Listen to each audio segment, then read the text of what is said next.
Tarapur, Captain Mohanty, Mr. Quinn, Mr. Mohit Roy, Mrs. Moluboy, Mr. Ganguly, distinguished guests, eminent colleagues, ladies and gentlemen, good morning. On behalf of the Institution of Naval Architects, it gives me great pleasure to invite you all to the first dredging conference organized by the INA, Dredge India Innovation 2015. I have particularly mentioned that this is the first Dredge India conference being organized by the institution INA because I believe it will be the precursor for an annual event which will be looked forward by all the stakeholders of this industry and be a hallmark for taking the industry forward. At the outset, I must confess there were a lot of doubts within the naval architects community as to what naval architects have to do with dredging. But after a lot of deliberation, a lot of thought, we decided that since naval architecture is a way of life and naval architects are passion, and that is what aligns ourselves to this particular industry. And therefore we decided to go ahead with this particular function. And I can see that looking at the response that we have got, almost a full house for a technical conference, I think it's amazing. We were expected to have a large number of even other VIPs, other than the VIPs who are presently here. Unfortunately, in the last minute, because of preoccupation, that did not work out. But we do definitely look forward to having them with us subsequently in our annual events to follow. I do believe but one thing, that we always in India look at dredging industry with a very, very narrow prism. And I think dredging industry is much more than this narrow prism that we look at of increasing depth of rivers and ports for navigation purposes. I believe dredging has a lot more to offer than just that. And I will concentrate on that aspect of it. I'm sure there are other eminent speakers who speak of dredging per se, technical experts and other experts who will talk about the ecological issues involved, the hydrological issues involved. They will come and discuss with you in detail. But I would like to take it a little more forward. And I would want that this conference, as well as the future conferences, does address itself to the various applications of dredging which are critical. Otherwise, what we hear all the time is we need to increase inland dredging, inland waterways from 2 meters to 4 meters. We need to increase the depth of ports to 20 meters. And we think that is all that dredging is all about. As I said, the increasing depth for navigation is crucial. But that is not the be-all and the end-all. Because dredging is a vital cog in the social and economic development of any country. Let me talk of the various areas other than just navigation where dredging is crucial. Dredging is a very, very important aspect in many, many countries, which I think is missed out in this, is for production of sand, soil, and other materials required for the building and the mining industry. In fact, in USA, it would surprise many people, but Mr. Quinn is here, who will tell us about it. The dredging industry is probably more aligned itself to the mining industry and the construction industry than to just the port and the inland waterways industry. But I would leave that with Mr. Quinn. I'm sure he will talk us through that particular thing. The reason I talk about that it is a manufacturing industry for sand, etc., I'll give you my own Bharati's own personal experience on this. We were bidding for a job for Coal India, and they had a requirement to produce almost 3 million tons of sand every year to stuff it in their coal mines. Because the underground coal mines that were being made in Bihar and Bengal areas, they were collapsing because of the lack of overweight on the fact that we had dug up inside to take out the coal. Now at that time the critical issue was that we are really not interested in increasing the depth of the river Damodar, but we are interested in having X amount of sand. How would that be determined? And at that time, Bharati was collaborating with a company called American Marine, a manufacturing company, AMCO. Unfortunately, I think they have been taken over by some other companies now. And they presented what it is in USA, that it is all about producing sand and how to measure sand, what is the production, and it goes a long way to show that how important this industry is for the building and construction industry. But unfortunately in India, what do we see? Especially in a state like Maharashtra, we see that sand dredging in the rivers is banned. It is something which completely defies logic. If you have seen today's newspaper, a fine of 60 lakhs has been imposed on some people who are mining sand in the rivers near Thane. This is something that needs to be changed. Dredging for minerals is another very major aspect, and I think here possibly Australia takes a lead to dredge for deep sea mining, for taking out minerals which are otherwise not as easy to find or exploit. In the recent, on the 2nd of June, there was a conference in Delhi about inland waterways. And there, one of the speakers from Inland Waterways Authority, I think, had mentioned that when they were dredging in one of the rivers in Orissa, they found radioactive material, very precious radioactive material. I mean, it was by chance that they had found this. We also are aware that Rare Earth India Limited, the Government of India body, have been looking for people for dredging as well as for dredgers for mining rare earths, especially from the Kerala beaches. So these are various other applications of dredgers which are used. Here I will give also another example of what Bharati we did. We built our first cutter section dredger in 1984. We built it for Travancore Cements Limited, and they needed a lime shell which was available underwater as their primary source for manufacturing white cement. And it turned out that the lime shells which were there under the river in the Kerala backwaters was the purest form of white that you could get. And that's why this white cement produced by Travancore Cement in those days probably commanded a premium of 20-25%. Furthermore, what happened was that because we had produced a good dredger, the total annual requirement of lime shell was being met only with 3 months of dredging that we were doing for them. And the balance, about 9 months, they started leasing this dredger out. And what did they do? They leased it first to the Kerala government, where they found that they could create an island. And today I understand a football stadium. It has been erected on this island. So land reclamation is another very, very important aspect of dredging. Here I think we have experts from Adani Ports. I think they have also been involved in a large way in this land reclamation through dredging, and we would probably be hearing from them also. Apart from this, dredgers have been used extensively for shoreline restoration. This has been done extensively in especially the developed countries. They have been used for beach nourishment, for beach creations, for recreation. I know of a case where one of the dredgers from AMCO was utilized extensively, that they showed a photograph of a dry land, and over a period of a year and a half, that was converted into a lake because there was a lot of water just below the surface. So lake creation is also another aspect which is important.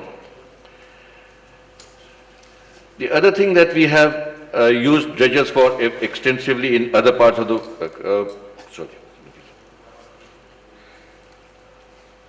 are for laying submarine pipelines, submarine cables, that is not only in the rivers but also in the oceans, transatlantic. You have pipe trenches which dredgers do that particular technology. The dredgers, one of the dredgers that we supply to Tamil Nadu Electricity Board uses it for making sure that the cooling water intake for the thermal power plant has adequate throughput. Otherwise the capacity and the efficiency of the thermal power plant was itself in question. So these are the various uses that I have given to you of dredges. But let me talk about one of the most important things as far as dredging is concerned, which I think is missed out in many aspects. It is the dredging and freshwater are correlated. You see this background here I have given is a picture looking at a slowly receding water line of a lake. The demand for water is crucial, and I will link up a little bit between the water and therefore give a larger impact of what the dredging industry is all about. No need to introduce the gentleman here, a genius by all account, and he believed that it was the driving force of all nature. As we say, freshwater has been critical to life, but I think freshwater itself has come into a critically dangerous phase. I do believe that in preservation of rivers, apart from the most important point of giving water, increasing the amount of water in a river, including flood control, including drought control, the dredgers also have a large role to play. Let me try and explain. As you all know, 3/4 of the Earth's surface is of water, of which only 2.7% of this water is fresh water. A large part of it is locked up in glaciers. So we are left with whatever rainfall we have got, whatever melt off of the glaciers that we get, and that is the amount of water that is left, and it is depleting. The total amount of fresh water that we have can be said it is about 1,400 cubic kilometers of rainfall of the water, fresh water that is available for the world. This is more or less adequate because we have Mr. Stephen Smith analyzing that every human being needs a minimum of 13 gallons of water, fresh water per day for a healthy survival. And that is presently available, but the way it is depleting, we are coming into a very dangerous situation where the water will pose a serious problem. I take you back to maybe 1,000 years back. India was a very rich country, tremendously rich country, attracted attention from all over the world. India and China accounted for almost 65% of the world's GDP at that time. What was the reason for India's richness? It was the wealth that was created out of agriculture. Fertile soil, abundant water was the key for the agriculture growth, and that was the reason for the wealth creation that we had. And what is the picture today? We come back to today. In today's newspaper, again, we have a situation, 1,088 farmers have committed suicide today. Not 1,088 farmers have committed suicide in Maharashtra alone in this last 5 months. There is a farmer's suicide every 32 minutes in this country. By the time we finish this conference, almost 48 people would have committed suicide. That is the extent and seriousness of the problem that we are facing today. And we need to do something.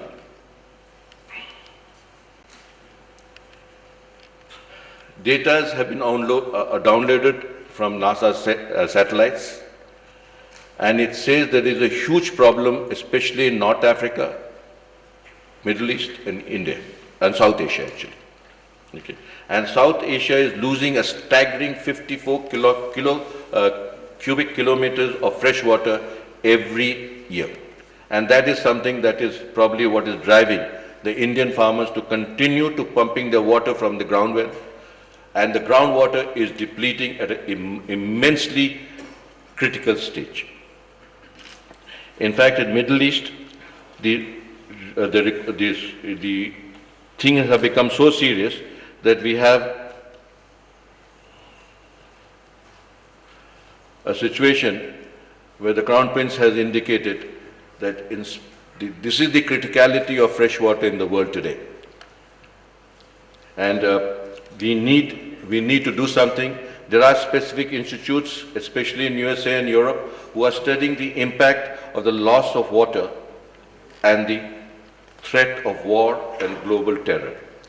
It's not something that is just to be scoffed off. It is said that if we do not do something, If we do not do something quickly, in the next maybe 30, 40, 50 years, we would be looking at something very, very difficult. Why do we go far?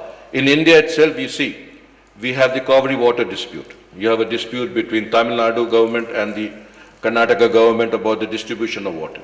During the lean season in Kaveri, there is not a drop of water which is left, and there are disputes. There is the Narmada water dispute between Madhya Pradesh and Gujarat. And now that we have formed Telangana, we have the dispute between in Telangana and Andhra Pradesh about the water distribution of Godavari. But can I just point out, if the river Kaveri was dredged to the 4-meter depth that we have been talking about for the last 45 years that I have been here in this industry, there would be a problem between Tamil Nadu and Karnataka, but it would not be because of scarcity, it would be because of surplus. That is the difference the dredging could make to this. The issues are very severe, and as we carry on, we have a situation that books are being now written on this. Steve Stallman has written a book entitled Water, Epic Struggle for Water Power and Civilization, where he forecasts that though today we may be just about comfortable with the level of water that every individual human being needs, at times to come, this will not be so. And this could lead to a very, very dangerous situation. Then he especially talks about our neighboring country, Pakistan. They have a single source of water, that is the river Indus. They are expecting that within 15, 20 years, that amount of water which Pakistan has probably will dwindle by about 1/3, leading to absolutely serious situations that we cannot even imagine today. He believes that we are looking at a possible situation where the Third World War will be fought not for oil, as it was in the Second World War, but it would be possibly fought for fresh water. Now in India, unfortunately, we have been blessed with water, had been blessed with water. Just recently, somebody I was talking to told me that we consume only 11% of our rainfall, and that's all that is used.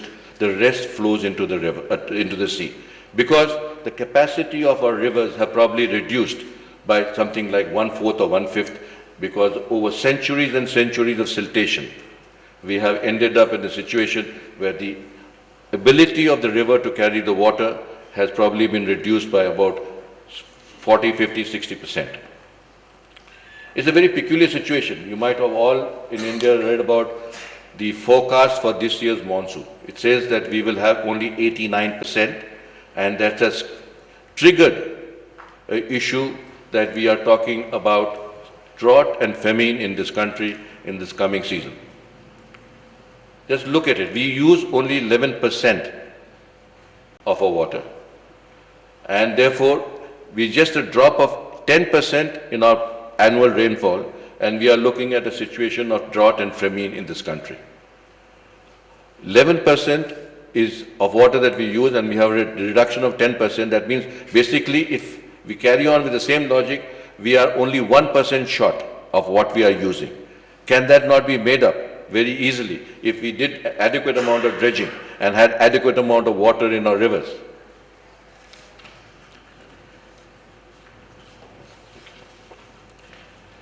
Nafisa is telling me that there is time constraint.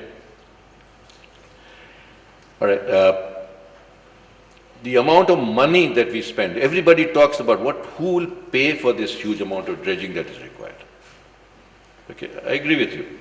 That is a huge amount of money, the amount of dredging, because we have not dredged anything for the last 100 years, 200 years. But do we know how much money we spend on flood management? In the last 5-year plan, we had set aside 25,000 crores as flood management. This is other than the flood relief and the drought relief which takes place in the lean season. We spend another 30,000 crores of rupees in flood relief and drought relief. Can this money not be utilized for making sure that we have a huge amount of benefits? Can we also not have a situation where the other day also in the Inland Water Conference, we were discussing that the One of the difficulty that they are having about dredging is that you have a lot of alluvial soil that you have to dredge. It is a little sticky, it's a little